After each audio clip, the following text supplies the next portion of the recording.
Sejam muito bem-vindos ao nosso primeiro episódio, respondendo perguntas aqui sobre o comportamento humano, sobre a mente humana. Então, eu sou Miriam Orenca, esta personagem que apresenta, todo episódio aqui para vocês. E hoje nós vamos iniciar, então, os nossos capítulos, os nossos casos criminais e nossas perguntas, aqui no nosso canal. Então, primeiramente, quero agradecer a todos vocês por estarem aqui, me assistindo, falando, pensando, refletindo comigo sobre isso. A ideia é que a gente possa desenvolver pensamentos críticos, acerca de alguns comportamentos humanos.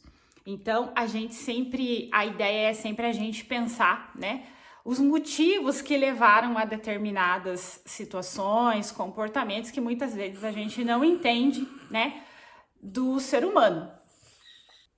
Então, iniciando o nosso primeiro episódio. Toda mente humana, todo comportamento, ele vai deixar alguns rastros, seja por meio de palavras, pistas, seja por meio, das decisões que as pessoas tomam, enfim, sempre vai haver aí algum rastro deixado, Então, a gente vai começar hoje com uma pergunta: por que nós temos a tendência a confiar muitas vezes em pessoas erradas? Muitas vezes a gente para e pensa assim: nossa, poxa vida, mas eu confiei na pessoa, eu achei que ela era boa e ela fez isso, fez aquilo. Então, por que a gente não consegue identificar muitas vezes, que aquela pessoa não é confiável? E por que o nosso cérebro acaba confiando nessas pessoas, Então, a gente vai aqui tentar responder um pouquinho,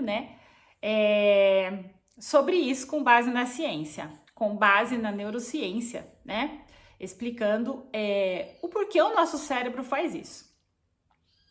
Então, vamos começar lá. Pensando em duas situações. Imagine duas pessoas. Uma pessoa, ela teve todo um desenvolvimento da sua vida, onde ela aprendeu, onde ela teve recursos, ela é estudada, ela tem todas as competências mentais para distinguir o certo do errado, enfim. Mas, de repente, do nada, ela acaba caindo num golpe. Alguém conseguiu manipular, convencer aquela pessoa e aquela pessoa acabou, sendo aí prejudicada. Então, por que isso acontece? Esse exemplo a gente tem aí em várias situações que acontecem, no nosso mundo. A gente vê muitas pessoas, sendo manipuladas, caindo em situações, sofrendo consequências, porque elas acabam confiando em pessoas erradas. E não só em situações assim, mas em nos seus próprios relacionamentos, em situações da sua carreira, no seu trabalho. E a gente muitas vezes não entende o motivo, Poxa, por que aquela pessoa não viu antes? Então, a gente vai conversar um pouquinho, sobre isso. Então, aqui eu tô colocando algumas imagens para vocês. Então, por exemplo, pessoas que caem em golpes, sejam eles na internet ou não, ou seja, fisicamente, relacionamentos abusivos, pirâmides financeiras, ainda tem muito disso e as pessoas acabam entrando nisso. Líderes religiosos que criam seitas, que desenvolvem aí teorias e as pessoas acabam acreditando, indo, nesses lugares. Influenciadores, sejam eles digitais ou não, E isso, gente, é muito comum, A gente vê isso aí todos os dias na internet, vê essas situações acontecendo em todos os lugares a todo momento. Então, antes da gente procurar os culpados, e falar, aquela pessoa fez isso, o fulano, fez isso, que é famoso lá, Enfim, antes da gente culpar essas pessoas, a gente precisa entender um pouquinho como que o nosso cérebro funciona em relação a isso. Então vamos um pouquinho agora, né, falar sobre as evidências, né, do porquê o nosso cérebro acaba aceitando ou, enfim, acreditando nessas situações. Então a gente tem um psicólogo chamado Daniel Kahneman e ele fala basicamente que o nosso cérebro ele funciona a partir de 2 sistemas. Então, o primeiro sistema é a parte do nosso cérebro que é muito rápida. Então, ela basicamente funciona a todo momento, a todas as situações que a gente vive. Esse sistema 1, que a gente vai chamar, é o sistema cerebral, é a nossa racionalização rápida. Né? Então, por muito tempo a gente acreditou que o ser humano ele era as decisões sempre eram tomadas de maneira muito racional, mas na verdade não, né?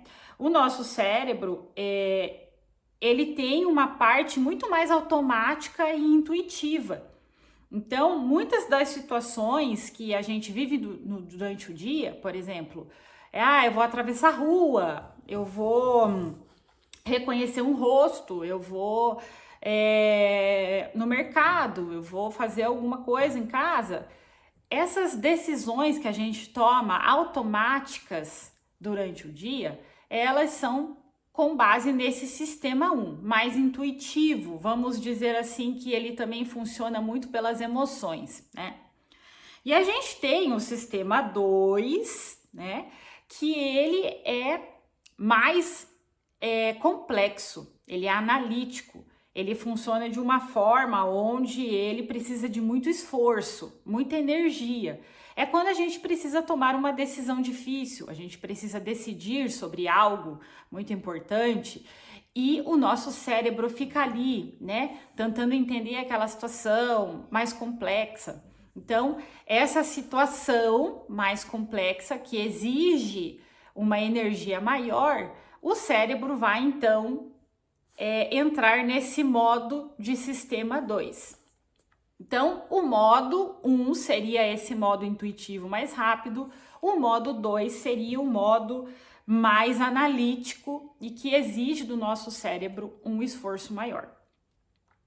Geralmente a gente usa o primeiro sistema muito mais rapidamente, né? E que não exige tanto esforço muito mais vezes durante o dia. E o nosso cérebro, ele é muito inteligente, né? Então, ele quer economizar energia, ele não quer gastar todo o esforço dele já no primeiro momento do dia. Então, se a gente fizesse todas as decisões que a gente tomasse por esse modo 2, analiticamente, que exige muito esforço, que é complexo, a gente gastaria toda a nossa energia, o nosso cérebro ficaria exausto já nos primeiros momentos do nosso dia e a gente não conseguiria mais, né, tomar nenhuma decisão durante o dia. Então, o nosso cérebro vai criar esses atalhos para facilitar as decisões. Esses atalhos se chamam heurísticas. Então, o que seria, né, uma heurística? Então, é um atalho que o nosso cérebro cria, desenvolve com comportamentos que, quando ele enxerga aquele comportamento em alguém, ele faz uma conexão. Então, por exemplo, você entra lá numa padaria e você chega ali para o atendente e você sorri. O atendente vai sorrir para você. Automaticamente, essa conexão que se criou entre sorrisos, você sorri, a outra pessoa sorri, o nosso cérebro cria uma sensação de confiança. Então, automaticamente, o nosso cérebro, sem nenhuma prova, sem eu conhecer aquela pessoa, ele cria inconscientemente uma sensação de que aquela pessoa é confiável. Então, gente, essa primeira impressão que o nosso cérebro acaba criando, ela não tem evidência nenhuma, ela não tem nenhuma prova, mas o nosso cérebro age como se isso fosse uma prova para ele, né? Então, eu acabo confiando na pessoa por meio desse atalho, porque a pessoa sorriu para mim, né? Agora eu vou falar um pouquinho para vocês de um caso, né, que aconteceu em 1963. Foi um experimento que o Stanley Milgram fez, um psicólogo, né? Ele fez com as pessoas para poder provar comportamentos humanos. E claro, gente, hoje comitês de ética, né, não permitiriam muitos experimentos que foram feitos aí nos anos 50, 60, né, que trouxeram consequências, né, para as pessoas que estiveram lá, né, participando desses experimentos. Mas os experimentos eram feitos, enfim, sem nenhum comitê de ética, né, sem pensar nos prejuízos aí que causariam à humanidade, né. Então, esse experimento ele foi feito em 1963 pelo psicólogo Milgram, e esse experimento acabou mudando aí um pouquinho a história, né, da psicologia em relação a alguns conceitos, né? Então ele criou o experimento. O que ele acreditava? Que mesmo com uma ordem ruim feita por uma pessoa de autoridade, então essa pessoa falou, ordenou, né, algo ruim para você fazer, e a pessoa mesmo assim, sabendo que aquilo era ruim, ela obedecia, ela fazia. Então, o que o experimento acontecia? Então, os participantes, eles acreditavam que eles estavam aplicando choques elétricos quando as outras pessoas lá da outra sala erravam uma resposta. Mas, na realidade, ninguém recebia choque, né? Só que, a partir do momento que uma figura de autoridade mandava aquelas pessoas darem o choque nas outras quando errassem a resposta, essas pessoas obedeciam mesmo assim, né? Mesmo sabendo que o choque, por exemplo, seria algo muito ruim. Mesmo que aquelas outras pessoas lá na outra sala fossem instruídas a gritarem, a falarem que estava doendo, que estava difícil, estava ruim, essas pessoas aqui que recebiam a ordem, elas acabavam continuando, né, a dar choques lá nas outras. Então, o experimento exigia que se continuasse, né? Então, por que o cérebro, né, faz isso, né? Talvez a gente goste, né, de acreditar que a gente faria diferente. Não, eu não faria isso, né? Eu não continuaria dando choques, mas a ciência acaba mostrando pra gente, através de evidências, que a gente faria o mesmo. Vou trazer aqui mais alguns exemplos. Então, tem um outro psicólogo polonês chamado Solomon, e em 1950 ele realizou um experimento famoso relacionado à psicologia social, né? Qual foi a pergunta que ele fez? Até que ponto uma pessoa muda sua opinião apenas porque o grupo pensa diferente? O que era o experimento? Imagine que a pessoa entrou numa sala e dentro dessa sala tinha mais 7 pessoas. Na parede existiam 3 linhas, a linha A, a linha B e a linha C, e tinha uma linha de referência. Uma dessas linhas precisava ser do mesmo tamanho da linha de referência. Era um experimento bem simples. Mas, o que acontecia nesse experimento? As 7 pessoas que estavam na sala eram instruídas a escolher uma linha errada, uma linha que não estava de acordo com a linha de referência, né? Então, a resposta parecia óbvia. Não, a linha X vai ter o mesmo tamanho da linha de referência, aquela é a correta. Mas as 7 pessoas estavam falando, não, a linha Y é que é a correta. E daí, aquela pessoa que estava ali pensava, meu Deus, mas o que está acontecendo? As pessoas estão falando que aquela linha mas, enfim, né? Para mim não é. Mas 7 pessoas estavam respondendo que a linha Y era correta. E eu que estava achando ali que a linha X era a correta. Então chega a sua vez, todo mundo disse que a linha Y é a correta. Quando chega a sua vez, o que será que você vai fazer, né? O que será que essa pessoa do experimento fez? Ela respondeu a linha correta ou ela acabou acompanhando, né, o grupo? O resultado, gente, dessa pesquisa, desse experimento que foi feito na década de 50 foi que 75% das pessoas concordaram com o grupo e eles não escolheram a linha correta, eles escolheram a linha errada para não se indispor com as pessoas que estavam lá. Ou seja, o que isso nos ensina? Que o nosso cérebro tem um desejo muito forte de pertencer, né? Que discordar muitas vezes dentro de um grupo gera muita ansiedade, você vai se sentir desconfortável com isso, né? E por isso muitas vezes a gente segue o grupo, segue a maioria, sem perceber. Por exemplo, vamos dar um exemplo do dia a dia. 2 filas num restaurante, uma fila tá bem cheia e a outra fila tá vazia. São 2 alimentos diferentes que vão ser escolhidos, mas um deles tem muita gente querendo pegar e o outro tem pouca gente querendo pegar. O nosso cérebro automaticamente vai querer entrar na fila com mais pessoas. Por quê? Porque para ele, aquela fila que tem mais pessoas significa que aquele alimento que vai ser pego, ele é melhor do que aquele que tem menos pessoas. Então, o nosso cérebro acaba tentando, né, fazer essa conexão de que quanto mais pessoas tem na fila, melhor é. Outro exemplo, né, que eu posso dar para vocês aqui é de um outro psicólogo chamado Robert Cialdini. E ele fez vários experimentos e trouxe vários conceitos sobre como a nossa mente, como nós somos influenciados, né? Então, o que ele chegou à conclusão? De que nós temos a tendência a confiar em pessoas que se parecem com figuras de autoridade. Mesmo que aquela pessoa não seja uma autoridade.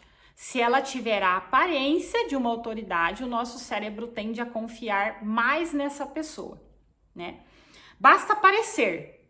Então, por exemplo, gente, quando a gente vê uma pessoa de jaleco branco, automaticamente o nosso cérebro vai pensar, né, em médicos, em enfermeiros, em uma figura de autoridade. Uniformes, diploma na parede, um cargo importante, se a pessoa usa uma linguagem muito técnica ou muito culta, tudo isso faz o nosso cérebro aumentar a sensação de confiança.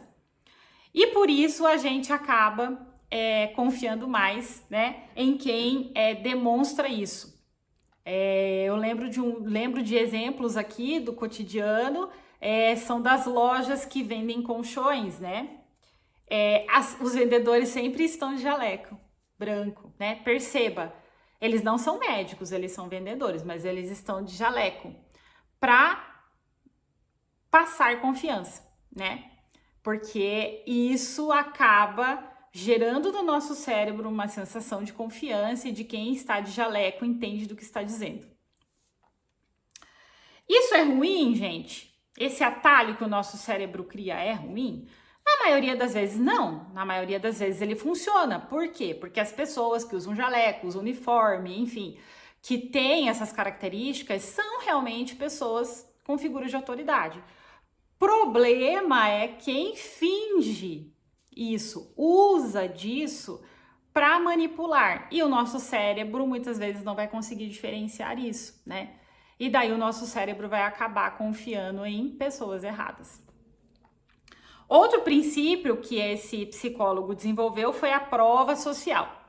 Então, o nosso cérebro pensa assim: se muitas pessoas fizeram isso, talvez essa seja a escolha certa, né? Então, a gente tá lá procurando um restaurante para ir comer no domingo. Aí a gente olha lá no Google, né, as notas que aqueles restaurantes recebem. Aí, de repente, você vê lá um restaurante que tem uma nota 4.9 com 12 mil comentários. E um outro restaurante que também tem 4.9, mas ele só tem 10 comentários. A tendência do nosso cérebro é escolher o primeiro restaurante que teve muitos comentários, mesmo que a gente não leia os comentários, mas pelo fato dele ter muitas pessoas ali falando, provavelmente aquele restaurante é o melhor, mesmo sem a gente, né? É automático, gente. O nosso cérebro desenvolve, né, esse atalho e ele acaba indo confiar nisso sem ao menos confirmar o que ele está confiando. E daí, gente, a gente entra num ponto aqui, né, na internet. Nas redes sociais tem muito isso, né? As pessoas que têm mais curtidas, mais seguidores, as pessoas que têm mais compartilhamentos, tudo isso são provas sociais. E quando a gente tem uma prova social, a gente tende a acreditar que aquela pessoa que tem mais curtidas, que tem mais seguidores, vai ser a pessoa mais confiável, né? E os manipuladores, a gente tá falando aqui, né? Que tudo que o nosso cérebro tá fazendo aqui, legal, beleza, o nosso cérebro criou esse atalho, mas os manipuladores sabem muitas vezes disso. Então, por exemplo, na internet, né? A gente tem muitas pessoas que vão lá e compram seguidores, criam depoimentos falsos, mostram filas, clientes, mostram tantas coisas, comentários, né? E a gente olha aquilo e fala, nossa, que legal, essa pessoa aqui é confiável, eu posso comprar isso. Mas muitas vezes aquilo é falso, mas o nosso cérebro acredita, né, que aquilo é confiável, porque ele criou um atalho, né, para poder acreditar, né.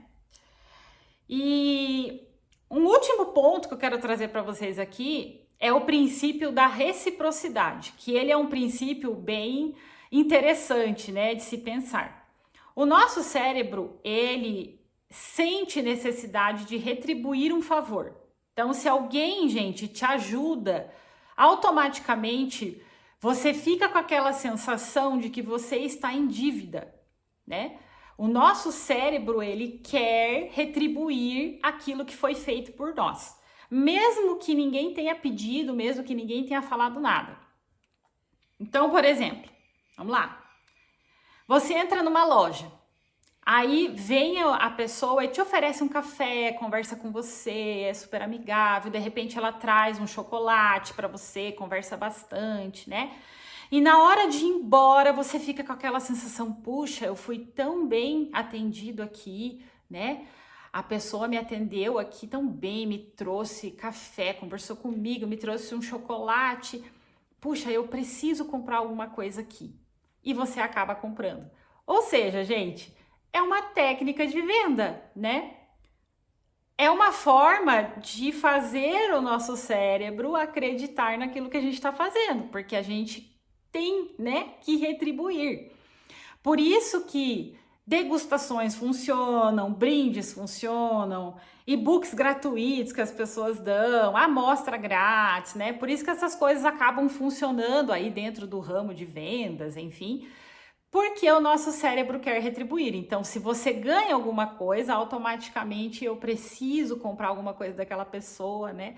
Para a pessoa também se sentir retribuída por mim.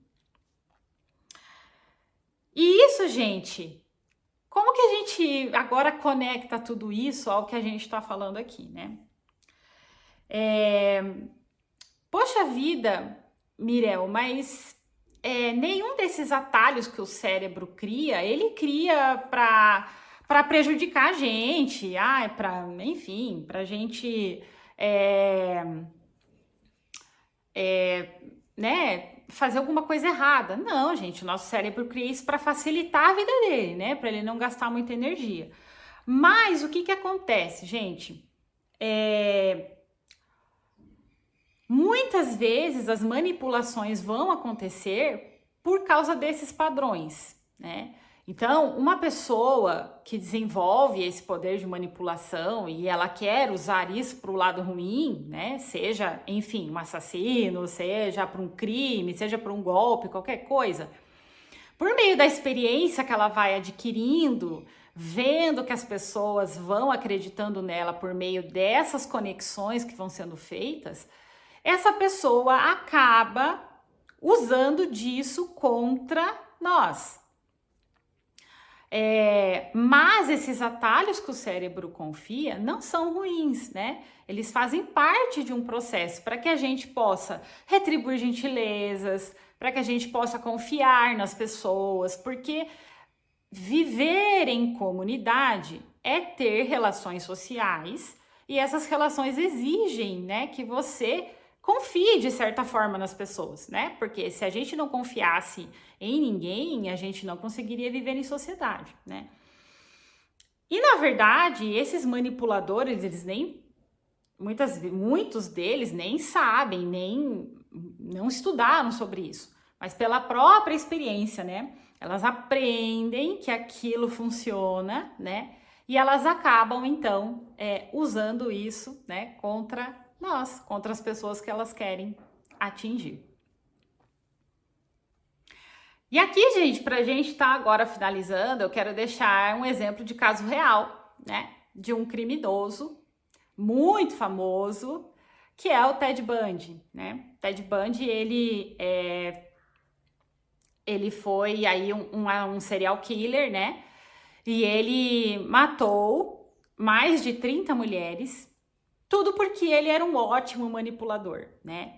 Ele era um homem charmoso, ele era um homem bom de fala, então ele era muito bom em como ele falava, e ele usava de diversas estratégias para convencer as mulheres a ajudarem ele, a entrarem no carro dele, né? E assim ele conseguia o que ele queria, conseguia levá-las, enfim, torturá-las e matá-las no final, né? Então, veja que o Ted Bundy, ele foi, né, um homem normal, como todos nós aqui, seres humanos, né? Mas ele usou aí de muitas manipulações, muitas estratégias, né? Que com certeza ele sabia o que estava fazendo. E ele conseguia convencer as pessoas, as mulheres acreditavam nele, né? Piamente que ele precisava de ajuda e acabavam entrando no carro dele, né? Então, gente, aqui, por que a gente está falando sobre isso, né? É óbvio que não existe um padrão, né? O nosso cérebro, ele é assim, é uma estrutura, né? Um órgão do nosso corpo fascinante. Então, não existe um padrão para dizer assim, todo mundo que fazer isso agora vai ser um manipulador e se eu confiar nessa pessoa, eu certamente vou passar por alguma situação, vou me prejudicar, né? Não. E também não é pra gente chegar e não confiar mais em ninguém. Mas a gente pode, né, através desse pensamento crítico que nós estamos desenvolvendo aqui, conhecendo um pouquinho mais sobre o nosso cérebro, pensar, refletir, analisar as pessoas, né, que estão ao nosso redor, enfim, para que a gente possa muitas vezes identificar situações em que nós entramos, né, sejam golpes pela internet, sejam relacionamentos que não estão dando certo, né, e que possam nos prejudicar. Então, gente, deixo aqui para vocês, né? Por que então o nosso cérebro foi construído para confiar, né? Porque se é tão difícil, né, realizar isso por meio desses atalhos, né? Mas pense comigo, confiar é o que nos faz criar relacionamentos, é o que nos faz criar amizades, família, né? É o que nos faz termos empresas, sociedades, né? Sem esse senso, sem essa habilidade de confiança que nós desenvolvemos, nada disso seria possível, né? Então a gente não conseguiria viver. Mas os manipuladores, enfim, sempre vão usar disso como uma artimanha, uma estratégia, né? Para conviver, né? Conosco aí, enfim, e realizar aquilo que eles desejam. Mas é isso, gente. Eu deixo aqui para vocês, então, essa reflexão, para que nós possamos pensar criticamente sobre isso. Agradeço a todos vocês que estiveram aqui presentes, me ouvindo, né? E é isso. Até a próxima semana. com o nosso próximo caso e a nossa próxima pergunta. Nos vemos então muito em breve.